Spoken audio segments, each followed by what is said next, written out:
Wesh la faune, bienvenue sur cette première vidéo. Moi aussi j'avais envie de donner mon avis par rapport à cette Coupe du Monde qui s'annonce alléchante. Pour ceux qui ne me connaissent pas, c'est Mehdi donc.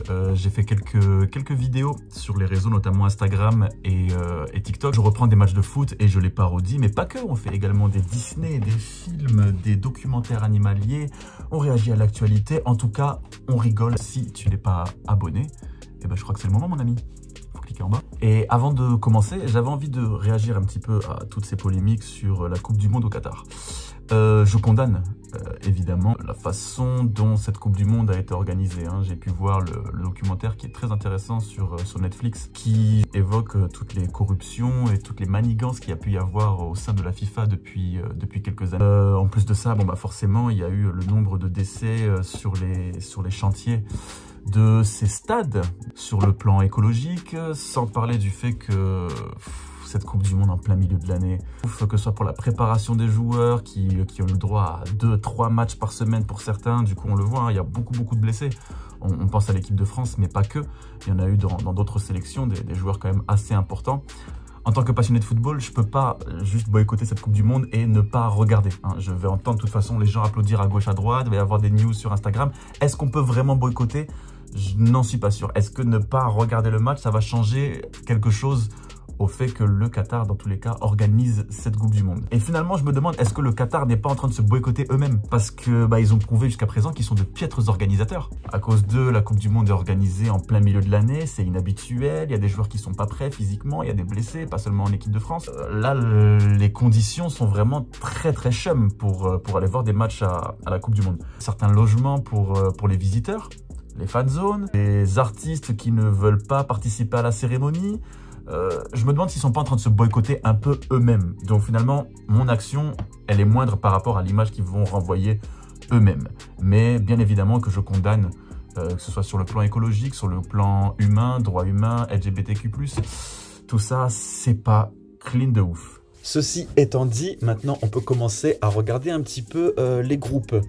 Groupe A, Qatar, Sénégal, Équateur, Hollande. Alors moi je partirais quand même sur la Hollande première. J'ai l'impression qu'on n'en parle pas assez de cette équipe de Hollande, mais il y a quand même du potentiel. De Ligt, Van Dijk en défense, c'est quand même pas des pâtissiers. De Jong, il y a Gakpo, il y a quand même Depay, il y a Luc de Jong. Il y a quelques joueurs. Donc en tout cas pour moi c'est sûr, ils sortent de ce groupe et premier. Derrière, je serais parti sur le Sénégal, bien que malheureusement il y a l'absence de Sadio Mané qui a été confirmé là récemment, comme quoi il ne pourra pas du tout jouer la Coupe du Monde. Mais je mettrais quand même le Sénégal en deuxième. L'Équateur, voilà, ils se sont qualifiés du groupe américain, Amérique du Sud, et c'est pas rien, tu vois, ça montre quand même leur niveau. Ils sont passés devant la Colombie, devant le Pérou, devant le Chili, devant qui sais-je encore, tu vois. Mais je les mettrais quand même troisième.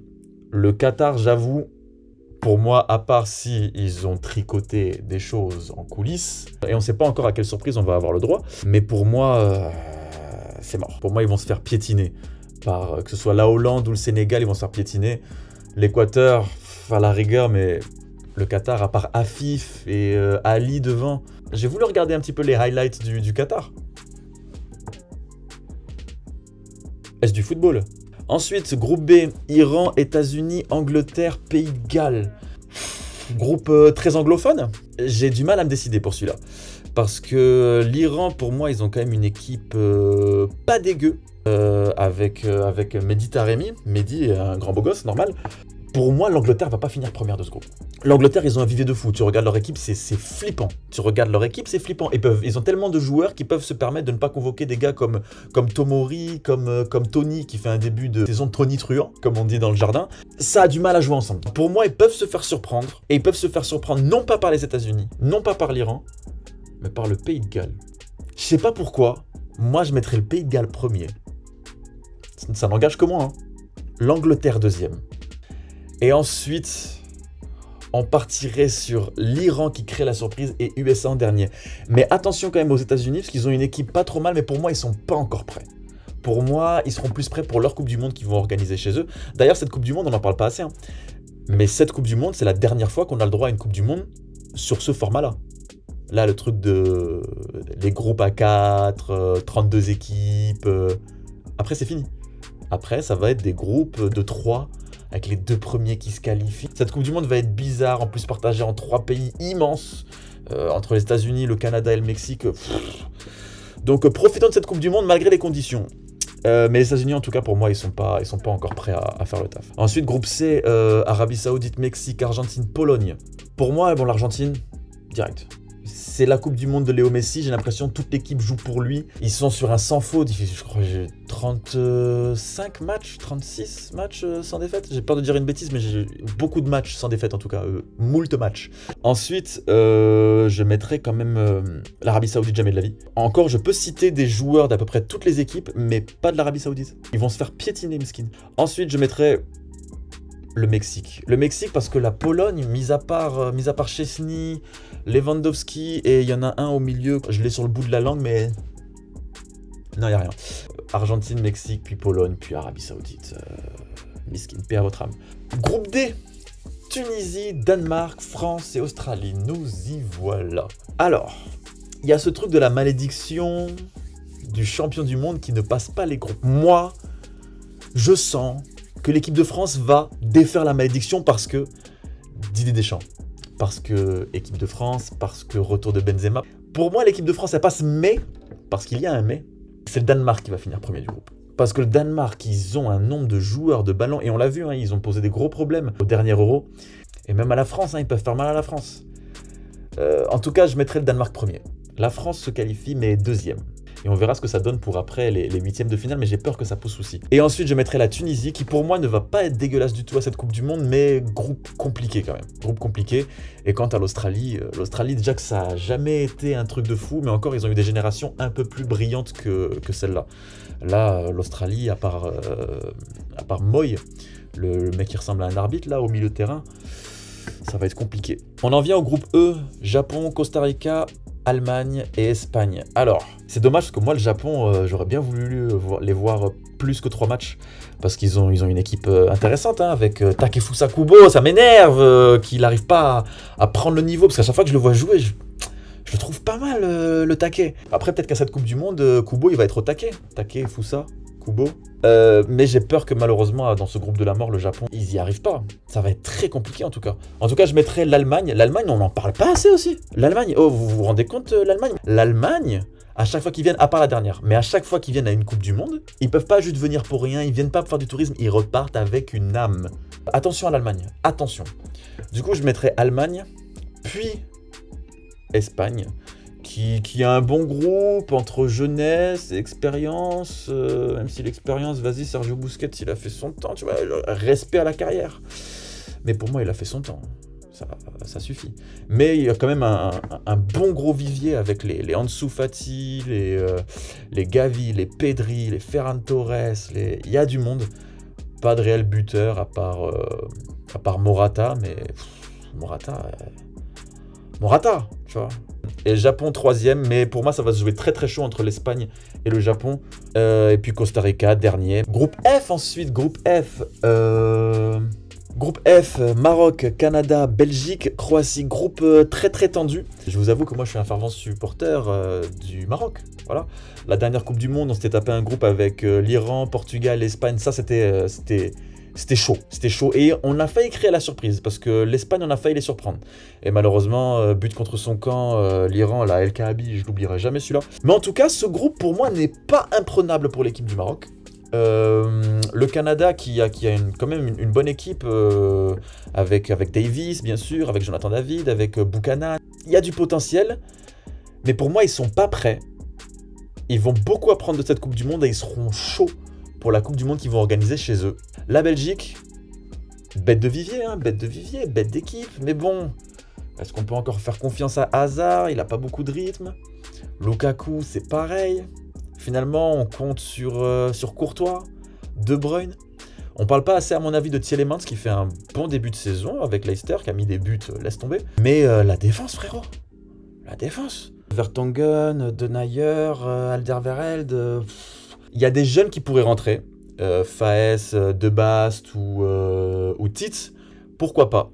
Et puis la Croatie, écoute bien, vu que l'équipe de France va réussir à briser la malédiction, est-ce que du coup la malédiction va pas s'abattre sur la Croatie qui, elle, ne va pas passer le groupe?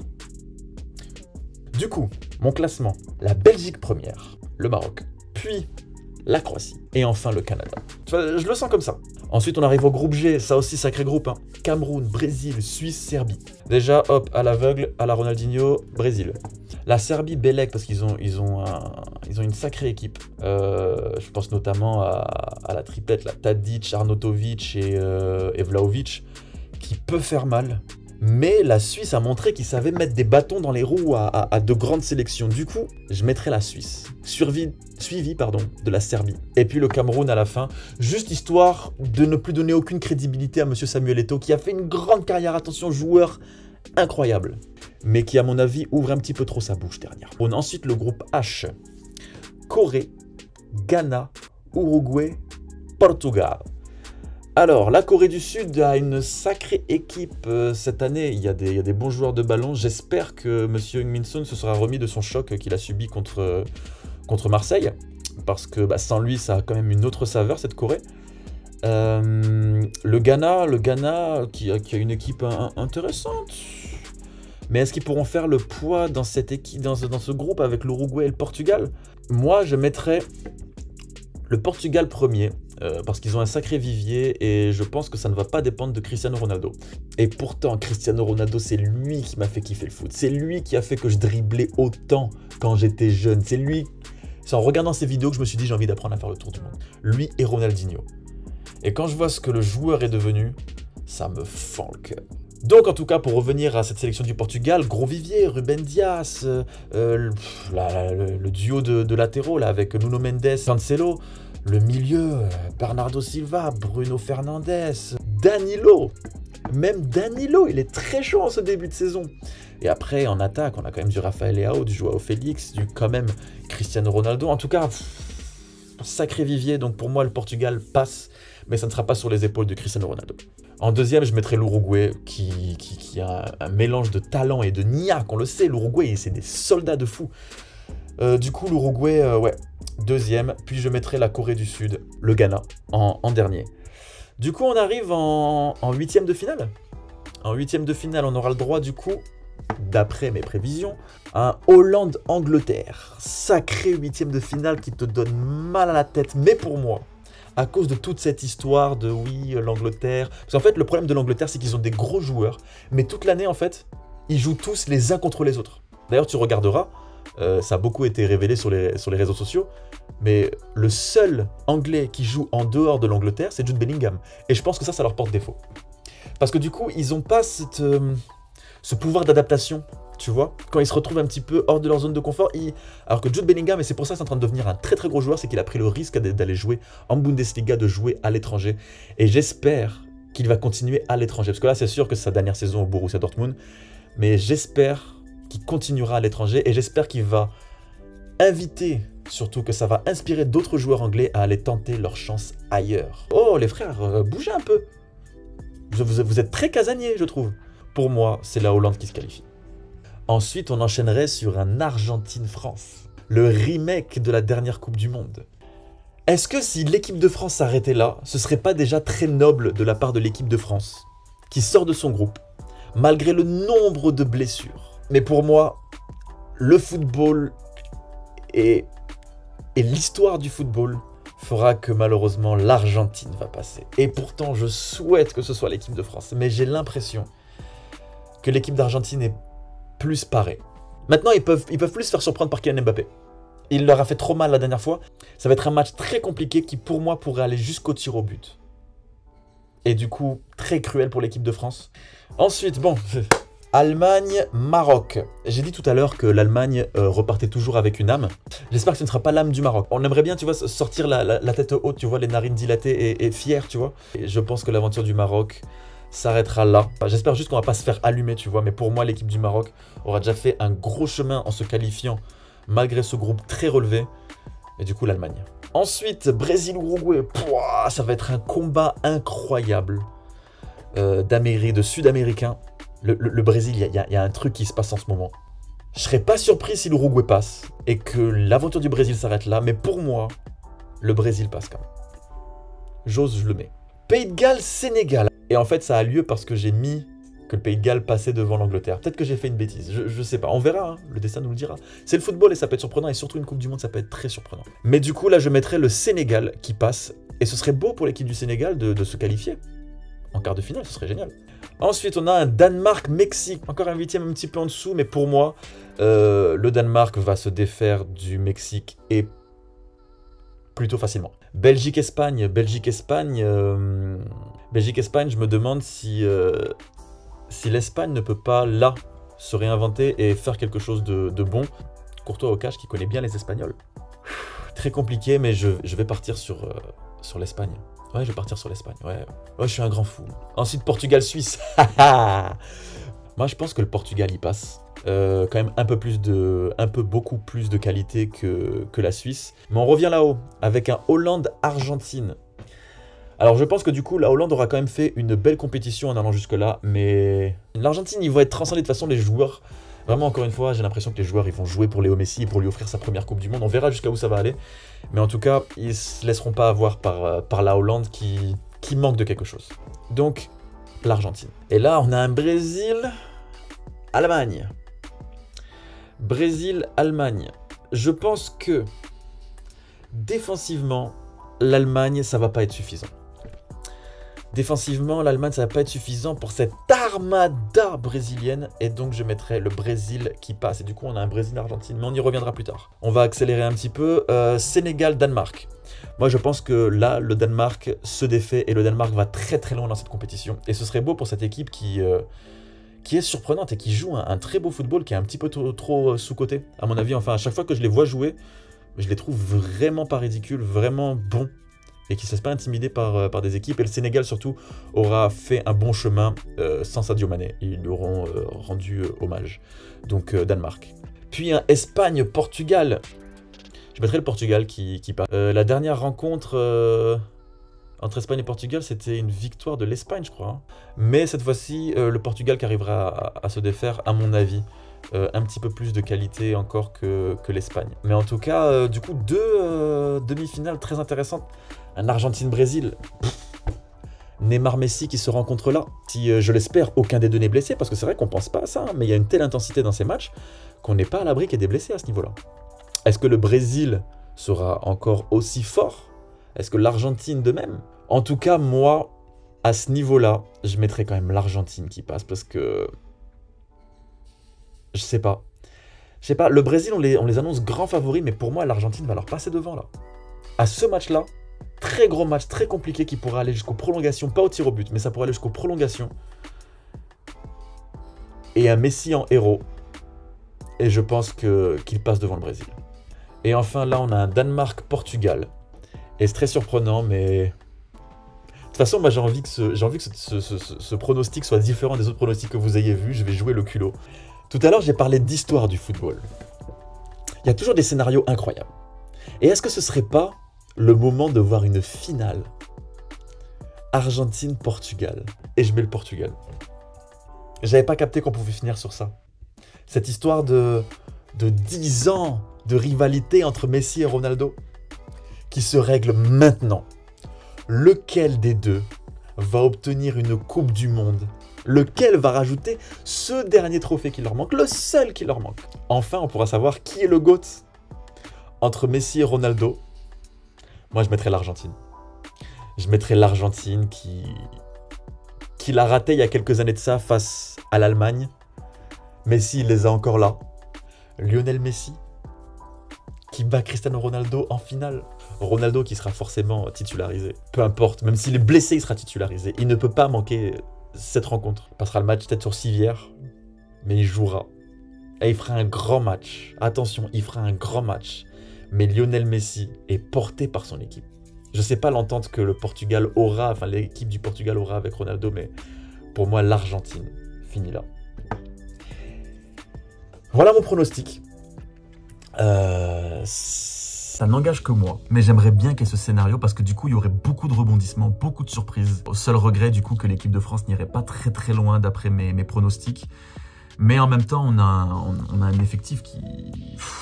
c'est l'hécatombe, hein. C'est l'hécatombe. On est quand même privé de sacrés joueurs. Mais en tout cas, voilà, si ça se passe comme ça, en tout cas, ce serait, à mon avis, une belle Coupe du Monde. En tout cas, moi, j'aurai le plaisir de vous faire rire pendant toute cette Coupe du Monde. Je l'espère, en tout cas, je ferai de mon mieux. Je vais avoir beaucoup de matchs à regarder, beaucoup de matchs à parodier. Mais on se retrouve du coup sur mes réseaux sociaux.